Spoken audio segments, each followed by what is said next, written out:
A young man identified as Stanley Osinachi, after being unmarked, has revealed how the leader of the indigenous people of Biafra, Mazi Nnamdi Kanu, gave them an order to cause problem in the southeast. He made this known after he was apprehended by the police in Imo State. He went on to say that Mazi Nnamdi Kanu passes his order to them through their leader called Dragon. Dragon was killed alongside 4 other notorious gang members on Sunday after they tried intruding into command headquarters in Imo State. Mazi Nnamdi Kanu for some years now has been agitating for the Republic of Biafra, and the Nigerian government has stated on several occasions that they are not willing to give room for secession and that all secessionists will be dealt with if they don't comply and work towards the goal of building a nation where peace and justice reign.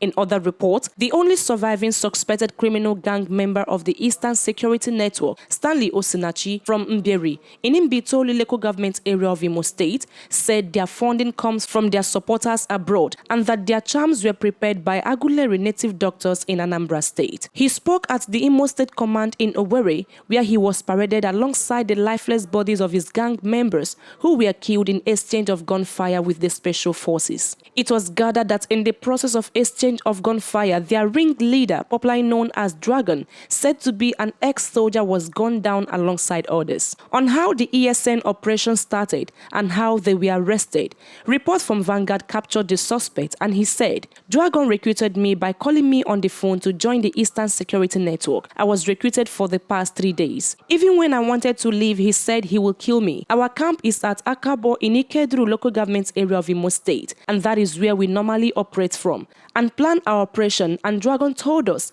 that part of our plan is to be killing and burning police stations." How he was arrested, he said, "Policemen got me when we came out as early as 4 a.m. to attack Owerri. We were more than 7 in number coming to attack. I am the only person that survived. I want to tell you that in our camp, it's only Dragon that wears military uniform, and our charms are prepared at Aguleri in Anambra State. My arrest is in God's time. Everything that happens is according to God's wish," he said. When asked how they get their sponsorship, he said, "It's our people from abroad that send money to us through Dragon. It is Dragon that will go and collect the money and bring it for our feeding and other of our needs." On how they get their guns and operation, he said, "Dragon tell us to kill police people and collect their guns for us to use for operation. We even kidnapped a police woman officer. We kept her in our custody so that she'll be giving us information." Meanwhile, according to the police, on 6th June 2021 at about 6:15 a.m., when Imolites were preparing to go to church, hoodlums planned to turn the beautiful Sunday morning into a Black Sunday with an attempt to attack Owerri, the state capital.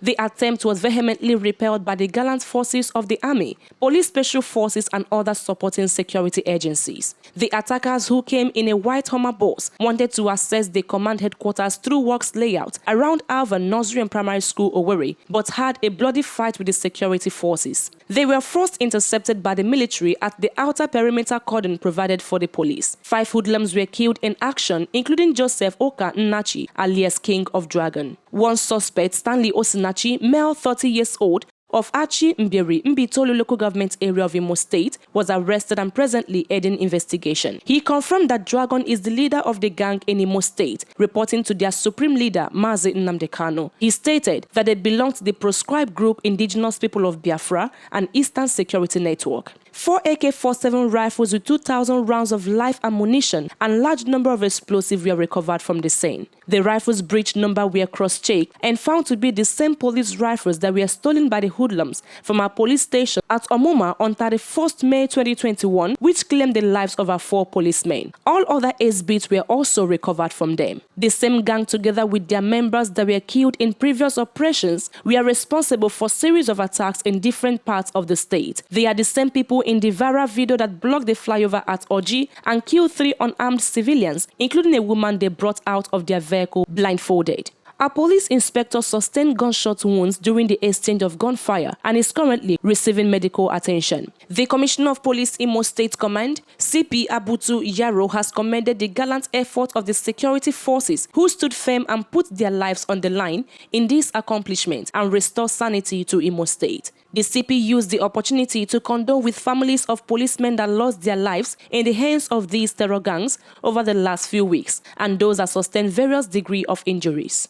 According to him, they are the real heroes. The Commissioner of Police also extends his gratitude to the Inspector General of Police, IGP Usman Alkali Baba, for supporting the command with the necessary resources used in combating the deadly gang. The CP also thanked the government and people of Imo State for their support and undiluted trust in the ability of the police to restore peace to the state. Most importantly, the Commissioner of Police deeply appreciates the armed forces and the DSS. The Department of State Service has constantly fed the joint operation with credible intelligence, while the military has consistently provided defense and outer cover to the police. The synergy amongst all the services is superb and has culminated in the landmark victory recorded. Lastly, the Commissioner of Police is calling on all those in possession of weapons stolen from security agencies to return them to the nearest police station or military installation, not later than 12th June 2021, to prevent the long arms of the law catching up with them, the police said.